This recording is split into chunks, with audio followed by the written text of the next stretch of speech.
Friends, अब हम देखते हैं हमारी जो आहार नाल थी है ना, उसके बारे में हमने पढ़ा था कि कहाँ से शुरू होती है और कहाँ पर खत्म होती है ना।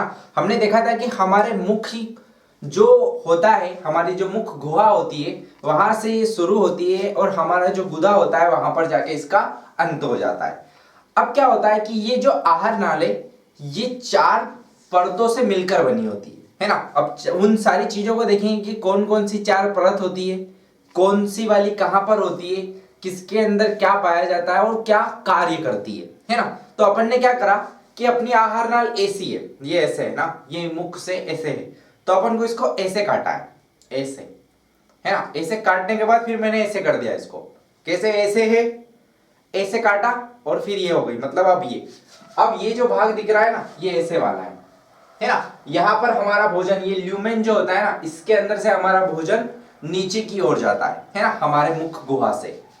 अब क्या होता है, इस आहार नाल की चार परत होती है। कौन कौन सी होती है? एक ऑर्डर जो होता है ना वो बहुत इंपॉर्टेंट है इस क्वेश्चन के लिए या फिर इस टॉपिक के लिए, क्योंकि क्या होता है कि अभी तक नीट में 2 बार ये चीजें पूछ ली गई है कि आहार नाल के अंदर जो परत होती है, अंदर से बाहर उनकी परतों के नाम बताओ या बाहर से अंदर।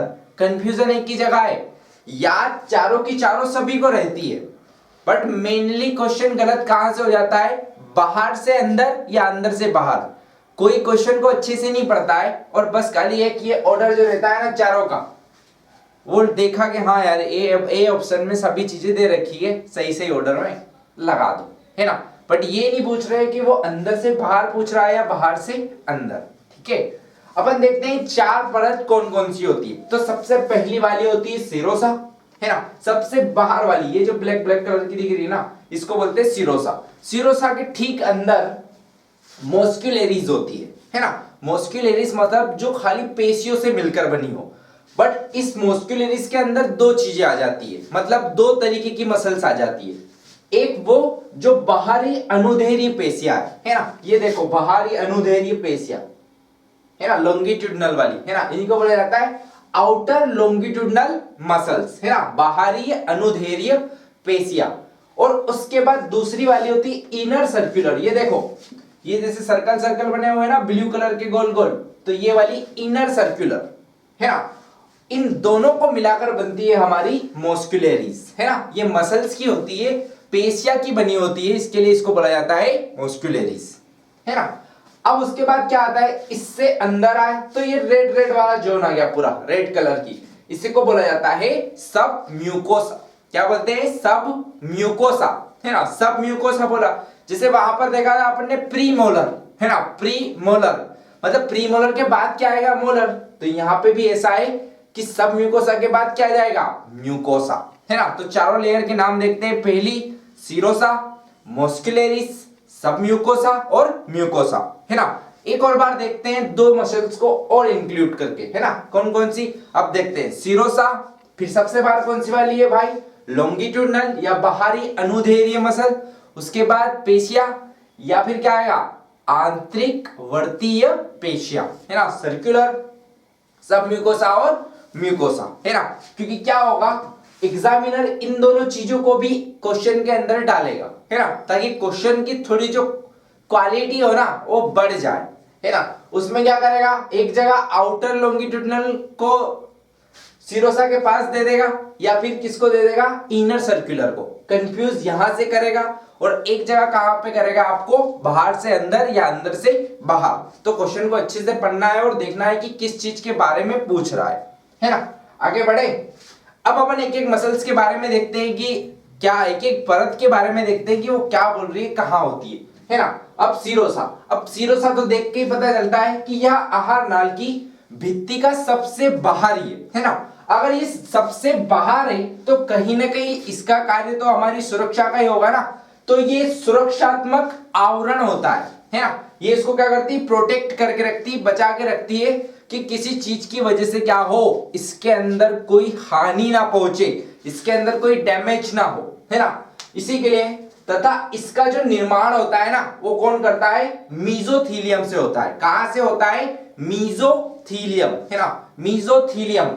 कहीं ना कहीं एक जर्म लेयर जो होती है ना, हमारी शरीर के अंदर 3 जर्म लेयर होती है जो कि पूरे शरीर को बनाने का कार्य करती है। कौन कौन सी? एक्टोडर्म जो बाहर साइड होती है, एंडोडर्म जो अंदर होती है, और इन दोनों के बीच में जो होती है ना, होती है मीजोडर्म, है ना। तो उन सारी लेयर को क्या क्या काम होता है कि वो हमारे शरीर के अलग अलग अंग का निर्माण करते हैं, है ना। जब आप एनिमल किंगडम पढ़ोगे ना, जंतु जगत, उस टाइम आप देखोगे कि उसके अंदर उन सारी चीजों के अरेंजमेंट आएंगे। धीरे धीरे इवोल्यूशन होता गया और कैसे कैसे वो जर्म लेयर जो थी अपना काम जो था वो बढ़ाती गई, है ना। अलग अलग ऑर्गन्स का निर्माण करते हुए आगे बढ़े, है ना। वही चीज है, मेसोथेलियम से बनती है। उसके बाद आती है हमारी मॉस्क्यूलरिस, है ना। मॉस्क्यूलरिस में दो कौन कौन सी? बाहरी अनुदैर्ध्य पेशियां और आंतरिक वर्तीय पेशियां, दोनों, है ना। उसमें भी सबसे पहले कौन सी आएगी?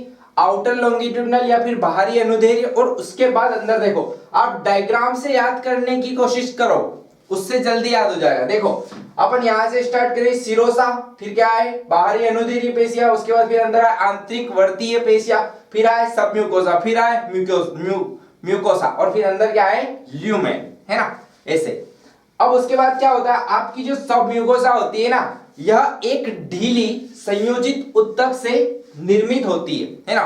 ढीली संयोजित उत्तक, है ना। लूज कनेक्टिव टिश्यू, है ना। लूज कनेक्टिव टिश्यू का मतलब ये कि टिश्यू जो है ना वो डेंस नहीं है, उनके बीच में गैप है कुछ, लूजली, है ना, लूजली पैक्ड है ना।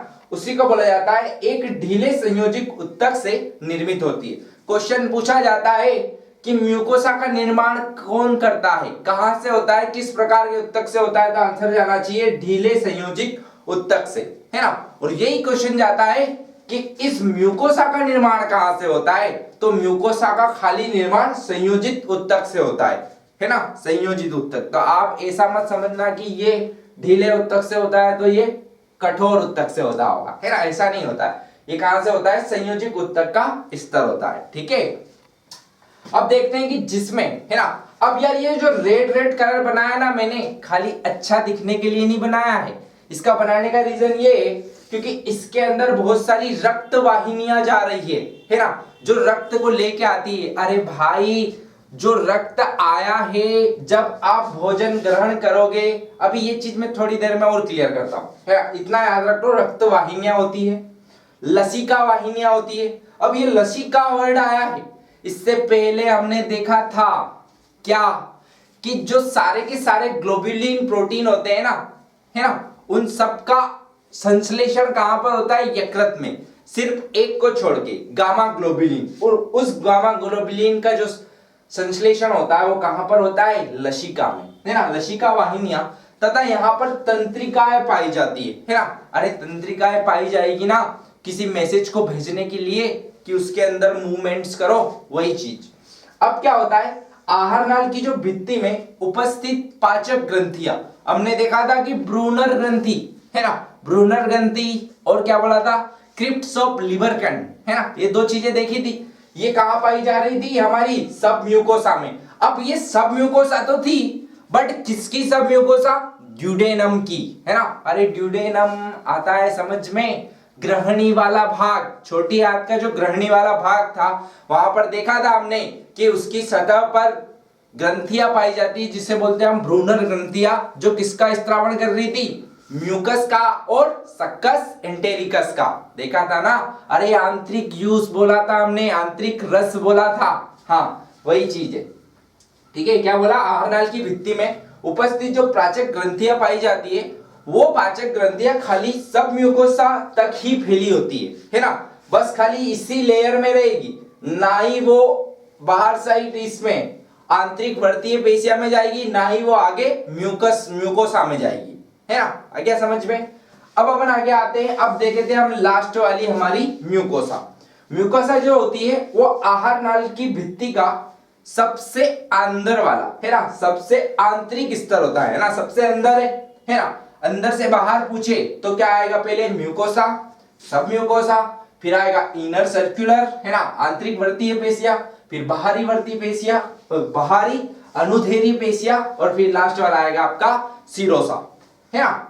और अंदर से बाहर पूछा था, अब बाहर से अंदर तो फिर यहां से ऐसे, ठीक है। अब ये देखते हैं क्या होता है कि देखो ये जो म्यूकोसा है ना, अंदर देखो ये फोल्ड्स आ रहे हैं, है ना, ये ऐसे ऐसे जो फोल्ड्स है ना, ये इन्हीं को बोला जाता है लेमिना प्रोपेरिया। क्या बोलते हैं? लेमिना प्रोपेरिया, है ना। तो ये जो लेमिना प्रोपेरिया होता है, ये जो बना होता है संयोजिक ऊतक का स्तर, मतलब कनेक्टिव टिश्यू से मिलकर बना होता है ना, कनेक्टिव टिश्यू का। अब इसका कार्य क्या होता है कि सतह पर जो उपकलाएं है ना, ये उपकलाएं जो आ रही है ना, सतह के ऊपर जो उपकलाएं निकली हुई रहती है ना, आहार नाल में कुछ वलय का निर्माण करती है। किसका? वलय का। और उन्हीं वलय को बोला जाता है विलाई, है ना।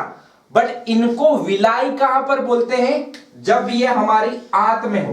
कहां पर हो? आंत में, है ना। हमारी छोटी और बड़ी आंत में जब ये वलय होते हैं, उन्हीं को हमने वहां पर पढ़ा था, विलाय या फिर अंकुर बोला था, है ना। और उन विलाय के अंदर भी छोटे छोटे ऐसे वलय आए थे, उनको बोला था हमने सूक्ष्म अंकुर, है ना, माइक्रो विलाय, है ना। तो वही वाली चीज है कि हमारी आंत में अगर ये वलय आते हैं तो उनको विलाय बोला जाता है या फिर अंकुर बोला जाता है। बट अगर ये चीज आ गई हमारे आमाशय में, है ना, तब उसको रोगी बोलते हैं। क्या बोलते हैं? रगी, है ना। आमाशय में आता है तो आमाशय में रगी बोला जाता है ना, कहा जाता है। ठीक है, आ गया समझ में। अब देखो, मैंने एक चीज बताना यहां पर छोड़ दी थी। अब ये जो विलाय है, ये रोगी है, इनका क्या काम है? जब आप भोजन ग्रहण करोगे यहां से, है ना, तो कहीं ना कहीं इनके अंदर, यहां पे हमने देखा था कि रक्त वाहिनियां है ना, रक्त वाहिनियां। अब जो भोजन ग्रहण किया उसका अवशोषण हुआ, अवशोषण होने के बाद वो सीधा कहां पर जाता है? आपकी जो रक्त वाहिनियां होती है उनके अंदर, और वहां से फिर हमारे शरीर में जहां पर ऊर्जा की आवश्यकता होती है वहां पर उसको पहुंचा दिया जाता है। और वहां की जो कोशिका होती है अपने माइटोकॉन्ड्रिया के अंदर एटीपी का फॉर्मेशन करती है, एटीपी का निर्माण करती है। और एटीपी जो है हमारे शरीर का एनर्जी करेंसी, है ना, पावर हाउस ऑफ सेल बोला जाता है माइटोकॉन्ड्रिया को, है ना। क्यों? क्योंकि वो क्या करता है? ऊर्जा को संग्रहित करके रखता है, और जब हमको उसकी आवश्यकता होती है तो वो हमको दे देता है एटीपी को ब्रेक करके, तोड़ के। ठीक है, अब अपन देखते हैं पाचन की कार्यकी, है ना। पाचन की क्या कार्यकी होती है, किस वजह से होता है, किस चीज में होता है, किसका क्या होता है, वो सारी चीजें, है ना। अब देखते हैं जो फिजियोलॉजी ऑफ डाइजेशन, है ना, कि एक्चुअली में क्या प्रोसेस है, कैसा है ना। तो अपन ने जब इंट्रो पढ़ा था उस टाइम ये चीजें देख ली थी, बट एक बार और देख लेते हैं क्या होता है कि किसी लार्ज या डिफ्यूजेबल, नॉन डिफ्यूजेबल, है ना, कोई बहुत बड़े जटिल पदार्थ को जब अपन किसी सरल पदार्थ में परिवर्तन करने की जो प्रक्रिया होती है उसको सिंपल बनाने की, है ना, ताकि उसको अच्छे से अवशोषण हो सके, उसी प्रक्रिया को बोला जाता है पाचन, है ना। उसी को बोलते हैं पाचन या फिर डाइजेशन। अब क्या होता है कि यहां पर भी वही है, किसकी हेल्प से, किसकी वजह से? तो जो डाइजेस्टिव एंजाइम होते हैं, जो पाचक रस होते हैं, उनका उपयोग करके हम किसी लार्ज कॉम्प्लेक्स या फिर नॉन डिफ्यूजेबल, मतलब जो घुल नहीं पाए, है ना, टूट नहीं पाए, उसको काय में परिवर्तित करते हैं हम? एक स्मॉल, छोटे में, स्मॉल और सिंपल और डिफ्यूजेबल फॉर्म में जो परिवर्तन करने की जो प्रक्रिया होती है उसी को बोलते हैं डाइजेशन। अब देखते हैं हमारे जो पोषक तत्व होते हैं कौन कौन से? कार्बोहाइड्रेट, प्रोटीन, फैट्स और न्यूक्लिक एसिड्स, है ना। न्यूक्लिक एसिड तो नहीं है, बाकी क्या होता है कि ये हमारे शरीर में रहते हैं, जिसकी वजह से हमारा पूरा जो डीएनए बनता है ना, वही चीज। अब क्या होता है? कार्बोहाइड्रेट, कार्बोहाइड्रेट में क्या आएगा? स्टार्च, पॉलीसेकेराइड, है ना, ये सारी चीजें अपन ने देखी है। अब जब इसका कार्बोहाइड्रेट का डाइजेशन होगा तो डाइजेशन का जो पाचक का सबसे छोटा जो फॉर्म है ना, वो ये है, ग्लूकोज, गैलेक्टोज या फ्रक्टोज, इन्हीं में होगा, है ना। ये सारी की सारी मोनोसेकेराइड है ना, एक ही शुगर है, मोनोसेकेराइड। उसके बाद आता है प्रोटीन, तो प्रोटीन का तो हमको पता है, अमीनो एसिड्स। उसके बाद आता है आपका फैट, लिपिड या फिर वसा, या इसी को बोला था अपन ने ट्राइग्लिसराइड, है ना। तो क्या किस में होगा? फैटी एसिड में प्लस ग्लिसरॉल में। फिर लास्ट वाला आता है न्यूक्लिक एसिड, ये कुछ नया है आपके लिए। तो ये जो न्यूक्लिक एसिड होता है ना, इसके ये बने होते हैं नाइट्रोजनस बेस पेयर से, है ना, पेंटोस शुगर से, और ये क्या होता है? फॉस्फेट, है ना। ऐसा कुछ स्ट्रक्चर होता है। है ना। इन सब कोनों पर क्या कार्बन होते हैं, है ना, 1 2 3 4 5, है ना, इसी के लिए बोलते हैं इसको पेंटोस शुगर, है ना। और इससे ये सल्फेट ग्रुप जुड़े होते हैं, है ना, डाई सल्फाइड बॉन्ड से, ये डाई, है ना। और कहीं ना कहीं इसके बीच में नाइट्रोजनस बेस पेयर ऐसे, ये वाला नाइट्रोजन, है ना। तो इन्हीं को बोला जाता है हमारी क्या होते हैं ये न्यूक्लिक एसिड, है ना। डीएनए का स्ट्रक्चर बनता है ऐसा कुछ, आगे पढ़ोगे।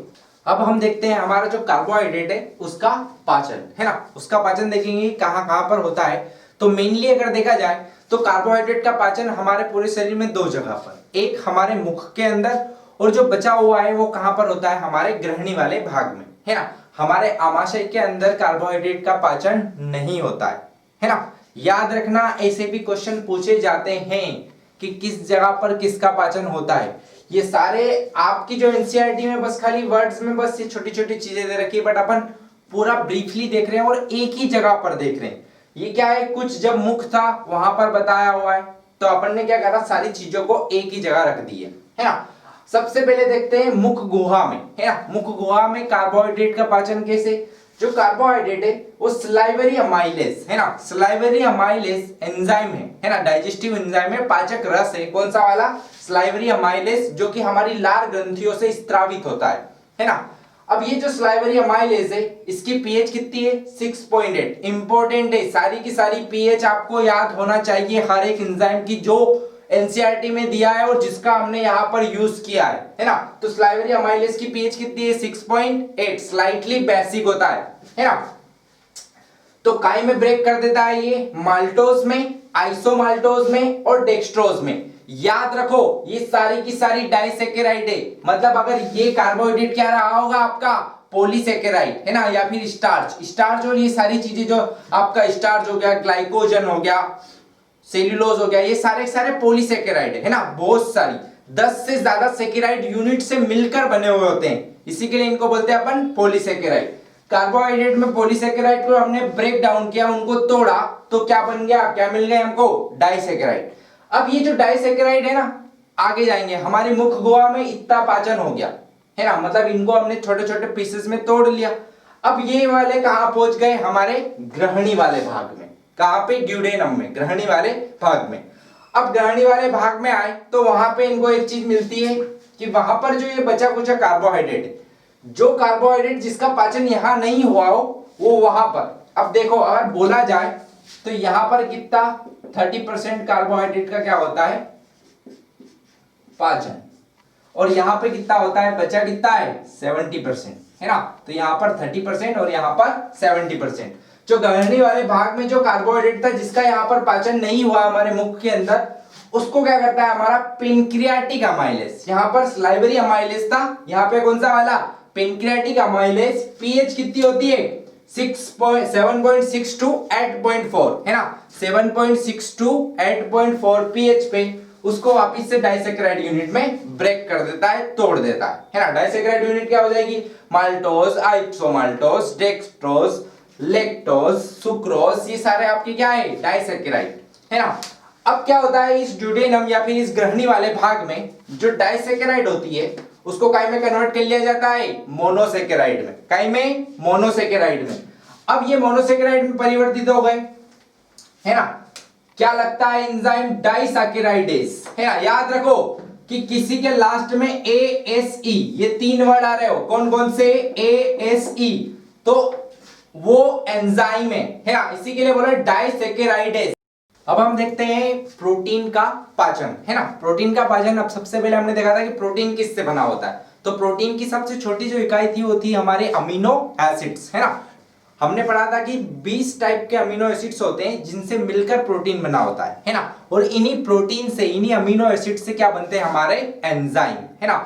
जितने भी एंजाइम होते हैं वो सब किसके बने होते हैं, प्रोटीन के, बट सारे के सारे प्रोटीन एंजाइम नहीं होते हैं, है ना। अब देखते हैं हम कि हमारे प्रोटीन का सबसे पहले पाचन कहां पर शुरू होता है, जब हमने भोजन को ग्रहण किया, जैसे ही हमारा भोजन कहां पहुंचता है, आमाशय में, तो आमाशय में सबसे पहले प्रोटीन का पाचन शुरू होता है ना। अब आमाशय में जो होता है प्रोटीन 2 प्रकार, है ना। एक मिल्क प्रोटीन और एक नॉर्मल प्रोटीन, मतलब मिल्क प्रोटीन के अलावा जितने भी प्रोटीन है उन सबको बोला जाता है नॉर्मल प्रोटीन या प्रोटीन ही, है ना। और एक मिल्क प्रोटीन। मिल्क प्रोटीन अगर देखा जाए तो ये मेनली जो न्यूबॉर्न बेबी होते हैं, है ना, नवजात जो शिशु होते हैं, छोटे बच्चे, उनके अंदर देखा जाता है मिल्क प्रोटीन। इसके पाचन के लिए एक एंजाइम होता है रेनिन। कौन सा वाला? रेनिन। RANN आ रहा है, डबल एन, रेनिन। और एक मैंने सिंगल एन वाला भी बताया था, है ना, तो दोनों में कंफ्यूज मत होना, ठीक है। मिल्क प्रोटीन है, रेनिन है। पीएच क्या है? 1.5 to 3। याद रखो भाई, हमारे आमाशय की बात कर रहे हैं और आमाशय में होता है HCl, हाइड्रोक्लोरिक एसिड। और अगर वो अम्ल है, एसिड है, तो कहीं ना कहीं पीएच तो ज्यादा ही होगी ना।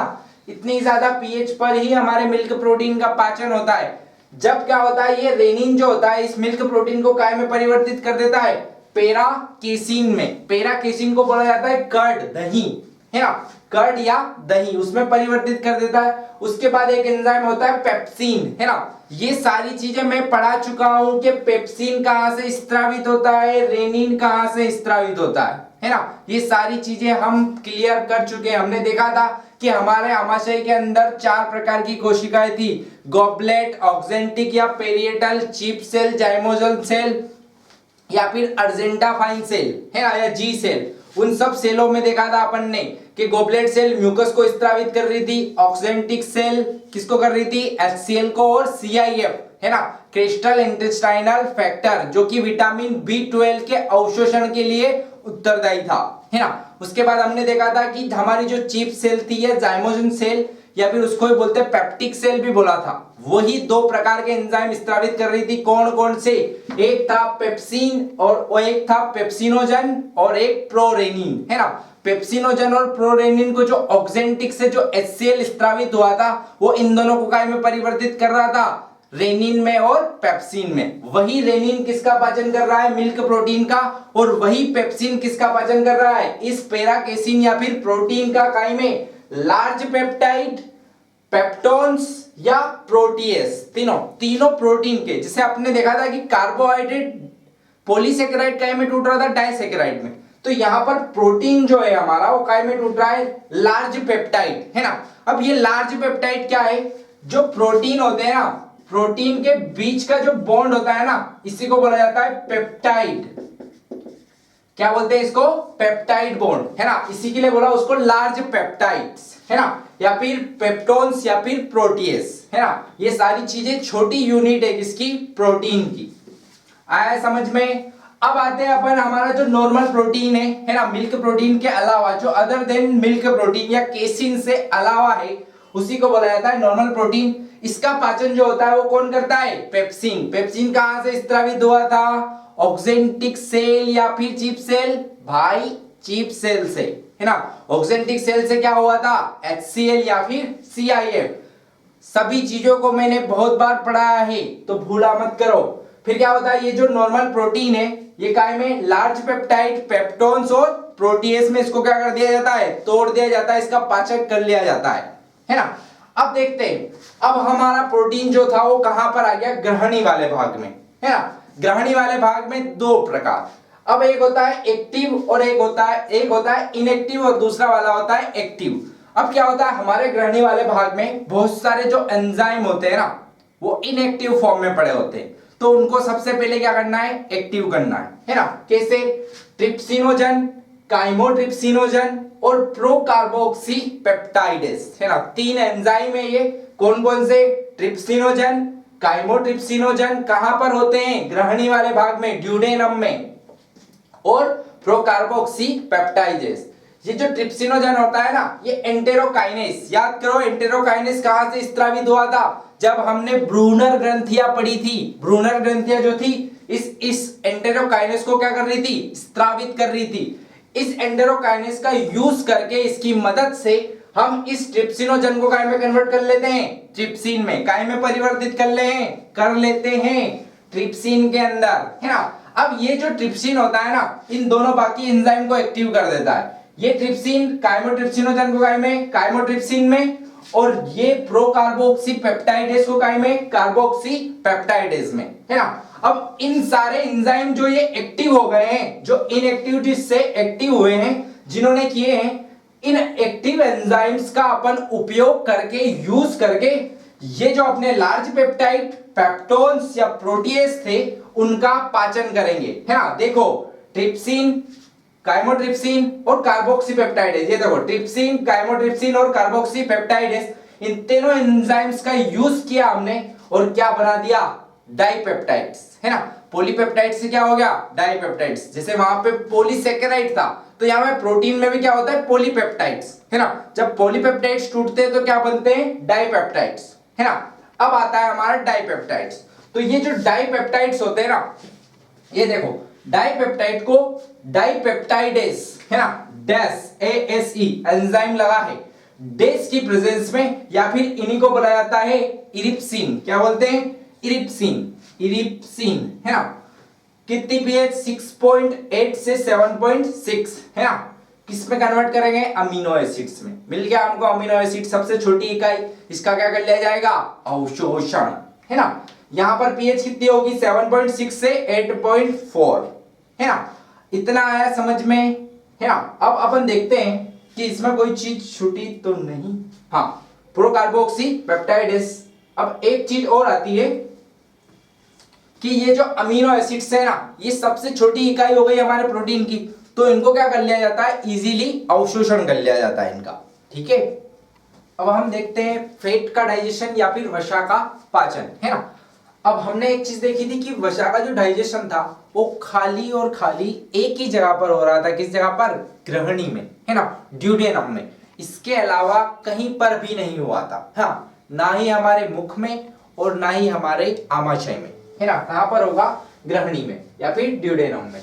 अब क्या होता है, ये चीज एक बार हमने पहले देख चुके हैं, यकृत पढ़ा था उस टाइम, कि जो कि वाटर इनसोल्यूबल, है ना, वाटर इनसोल्यूबल, जो कि वाटर में घुलनशील नहीं हो, ऐसे फैट को, वाटर इनसोल्यूबल फैट, है ना, वाटर इनसोल्यूबल फैट को काय में परिवर्तित करना, जो वाटर सोल्यूबल फैट है ना, जो वाटर में घुलनशील है, जो पानी के अंदर घुलनशील वसा है, उसके अंदर परिवर्तन करने की जो प्रक्रिया होती है, उसी को बोला जाता है इमल्सिफिकेशन या फिर इमल्सीकरण। क्या बोलते हैं, इमल्सिफिकेशन या फिर इमल्सीकरण। क्या, जो पानी के अंदर जो वसा घुलनशील नहीं है, उसको काय में परिवर्तित करना, घुलनशील के अंदर, उस प्रक्रिया को क्या बोलते हैं, इमल्सिफिकेशन या फिर इमल्सीकरण। ऐसा कौन करवाता है, तो ऐसा दो पित्त लवण देखे थे हमने, है ना, बाइल सॉल्ट देखे थे, कौन कौन से, सोडियम ग्लाइकोकोलेट और सोडियम ट्रोकोकोलेट। क्या था, सोडियम ग्लाइकोकोलेट और सोडियम ट्रोकोकोलेट, है ना। ये सोडियम देखा था हमने कि सोडियम जो होता है ना, वो क्षारीय माध्यम प्रभावित करता है ना। अरे क्षारीय माध्यम प्रभावित करता है ना, किसको, आपके ड्यूडेनम को, आपकी ग्रहणी को, ताकि क्या हो, ये जो वाटर इनसोल्यूबल फैट है, जो वाटर के अंदर, जो पानी के अंदर जो घुलनशील नहीं है वसा, उसको काय में परिवर्तित कर दे, घुलनशील के अंदर। इसके लिए कौन कौन करता है ये काम, सोडियम ग्लाइकोकोलेट और सोडियम ट्रोकोकोलेट, है ना। इस प्रक्रिया को क्या बोलते हैं, इमल्सिफिकेशन या फिर इमल्सीकरण, है ना। अब हम देखते हैं कि जो फैट है ना, वाटर सोल्यूबल फैट, ये वाटर सोल्यूबल फैट हमने ले लिया, है ना। अब इसका आगे पाचन करेंगे ना अपन, वाटर सोल्यूबल फैट, या इसी को बोला जाता है ट्राइग्लिसराइड। क्या बोला है, ट्राइग्लिसराइड, ट्राई, तीन बोला है, ग्लिसराइड, ट्राइग्लिसराइड। ये एक ही मॉलिक्यूल है ना, एक ही अणु है, किसका, पूरे फैट का एक अणु है, जिसके अंदर ट्राइग्लिसराइड होता है। लाइपेज की मदद से, एंजाइम कौन सा यूज कर रहे हैं, लाइपेज, याद रखना, लाइपेज लिपिड्स, है ना, लिपिड्स या लाइपेज एक ही चीज है। लाइपेज, अरे मतलब लिपिड्स का जो पाचन करता है वो लाइपेज एंजाइम होगा, है ना। ये लाइपेज इसको काय में तोड़ देता है, डाइग्लिसराइड में। यहां देखो, अरे यहां पर ट्राइग्लिसराइड था, तो यहां क्या हो गया, ड्राइग्लिसराइड, है ना, डाई, मतलब यहां पर तीन थे, यहां कितने बचे, दो, एक क्या हो गया, टूट गया। अब यार मैं बार बार बोल रहा हूं तोड़ रहे हैं, तोड़ रहे हैं, तोड़ रहे हैं, तो इसका मतलब क्या हो रहा है, इसका मतलब ये हो रहा है कि कोई दो चीजें, एक ये और एक ये, अगर ये दोनों को तोड़ना है तो इसके बीच का जो बंध है ना, इसके बीच का जो बॉन्ड है, वो तोड़ेंगे तो ही तो हमको एनर्जी मिलेगी, अरे तभी तो अपन को ऊर्जा मिलेगी। आगे बताया था आपको बहुत अच्छे से कि जब बंध बनता है तो हमको ऊर्जा देनी पड़ती है, और जब वो बंध टूटेगा तो उससे हमको क्या मिलेगी, ऊर्जा। ठीक है, अब आगे बढ़ते हैं। क्या बोला है, कहां पर आ गए थे, डाइग्लिसराइड, फिर लाइपेज की मदद से काय में टूट जाएगा, ये मोनोग्लिसराइड में, है ना। अब मोनोग्लिसराइड के बाद ये यहां पर आता है पेनक्रियाटिक लाइपेज, इंपॉर्टेंट है, कौन सा एंजाइम है, पेनक्रियास से रिलीज हुआ है, कौन सा, pancreatic lipase, pancreatic lipase. PH कितनी है, 7.6 पीएच पर ये क्या करेगा, 3 फैटी एसिड और 1 ग्लिसरॉल, है ना। ये अपन ने आगे देखा था कि जब ये ट्राइग्लिसराइड टूटता है तो हमको क्या मिलता है, 3 फैटी एसिड, वशीय अम्ल, 3 वशीय अम्ल और 1 मिलता है ग्लिसरॉल, है ना। आगे समझ में, ये नीट में भी पूछा गया था कि ट्राइग्लिसराइड किनसे मिलकर बनता है, तो 3 फैटी एसिड और 1 क्या था आपका, ग्लिसरॉल। हो गया, यहां पर अपने फैट का डाइजेशन खत्म, है ना, वसा का पाचन जो था वो खत्म हो गया।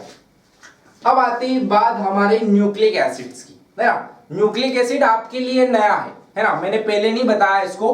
बाकी क्या होगा कि जब आप 12th में आओगे उस टाइम पूरा चैप्टर है ना, उसमें सारी चीजें पढ़ोगे कि डीएनए का स्ट्रक्चर कैसा होता है, न्यूक्लियोटाइड्स क्या क्या होते हैं। अब 2 चीजें इस जगह यूज की जाएगी, मैं उनको बता देता हूं, कौन कौन सा। एक आता है न्यूक्लियोटाइड और एक होता है न्यूक्लियोसाइड, याद रखो, एक होता है न्यूक्लियोटाइड और एक होता है न्यूक्लियोसाइड, है ना। अब ये जो न्यूक्लियोटाइड किन से मिलकर बनता है, यहां देखते हैं, न्यूक्लियोसाइड प्लस फॉस्फेट, है ना। और अब यहां देखो कि ये न्यूक्लियोसाइड्स किससे मिलके बना है, तो नाइट्रोजनस बेस प्लस सुगर, है ना। नाइट्रोजनस बेस प्लस सुगर, मतलब ये सुगर कौन सी वाली है, पेंटोस सुगर, है ना। आया समझ में। अब मैं बोलूं कि न्यूक्लियोटाइड किससे मिलके बना है, तो आप बोलोगे न्यूक्लियोसाइड प्लस फॉस्फेट, है ना। फिर मैं बोलूंगा न्यूक्लियोसाइड किससे मिलकर बना है, तो nitrogenous base plus pentose sugar.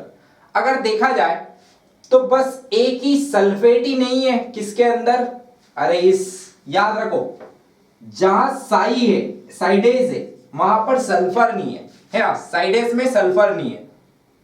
आगे समझ में कि न्यूक्लियोसाइड जो होगा उसके अंदर सल्फर नहीं होगा, बट दोनों चीजें क्या होगी, नाइट्रोजनस बेस पेयर भी होंगे और पेंटोस सुगर भी होगी, है ना। बस क्या नहीं होगा, सल्फर।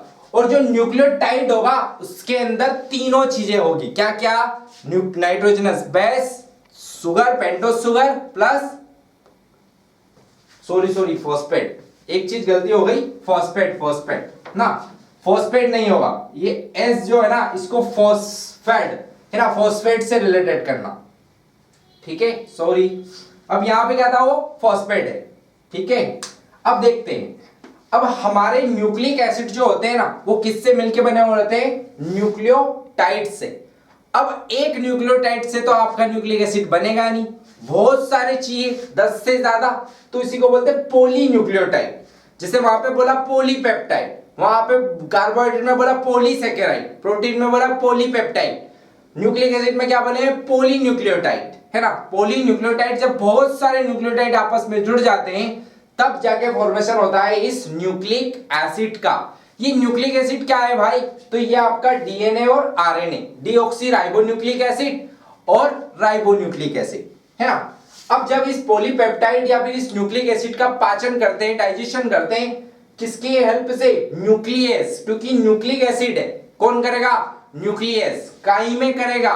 अगर भाई ये पॉलीपेप्टाइड है, सॉरी ये पॉलीन्यूक्लियोटाइड है, तो काय में तोड़ेगा इनको, खाली न्यूक्लियोटाइड्स में, है ना, न्यूक्लियोटाइड्स में तोड़ दिया। अब आता है आपका डीएनए आरएनए, है ना। डीएनएस, डीएनए का जो पाचन करने वाला कौन सा है, डीएनएस, आरएनए के लिए आरएनएस, है ना। न्यूक्लियोटाइड, क्योंकि भाई ये भी आपका पॉली है, पॉलीन्यूक्लियोटाइड है, और ये भी आपका पॉलीन्यूक्लियोटाइड है ना। जब पॉलीन्यूक्लियोटाइड्स को तोड़ोगे, ब्रेक डाउन करोगे, तो क्या मिलेगा, न्यूक्लियोटाइड। और ये एंजाइम अलग अलग है, आरएनए के लिए आरएनएस, डीएनए के लिए डीएनएस और न्यूक्लिक एसिड के लिए न्यूक्लियस। आया समझ में। पीएच कितनी, 7.62 एट 0.4 है ना, तीनों का न्यूक्लियोटाइड ही बन रहा है, तो इन तीनों की पीएच भी जो होगी एक ही होगी। कौन सी? 7.62 एट 0.4। अब अपना लास्ट बचता है आपका, ये सारे न्यूक्लियोटाइड को अपन को तोड़ना है, न्यूक्लियोटाइड है ना, तो उसके लिए कौन सा एंजाइम? अब अगर इसको तोड़ना है तो एंजाइम भी इसका न्यूक्लियोटाइडेज। न्यूक्लियोटाइडेज क्या में तोड़ेगा? Nucleoside plus phosphate, nucleoside plus phosphate. अब बच गया आपका न्यूक्लियोसाइड्स, ये आया आपका न्यूक्लियोसाइड, मैंने बहुत बार एस वो कर दिया, न्यूक्लियोसाइड है ना, इस न्यूक्लियोसाइड को आप न्यूक्लियोसाइडेज, क्योंकि तोड़ना किसको है? न्यूक्लियोसाइड को, तो साइडेज है ना, साइडेज। अरे नाम से ही बना है एंजाइम, बस खाली वर्ड के आखिरी में ASE लगा रहे हैं और कुछ नहीं कर रहे हैं। आया है समझ में? वही चीज है। पीएच कितनी? 6.8 से 7.6 पे नाइट्रोजनस बेस प्लस सुगर्स, कौन सी वाली? पेंटोस शुगर में परिवर्तित हो जाएगी।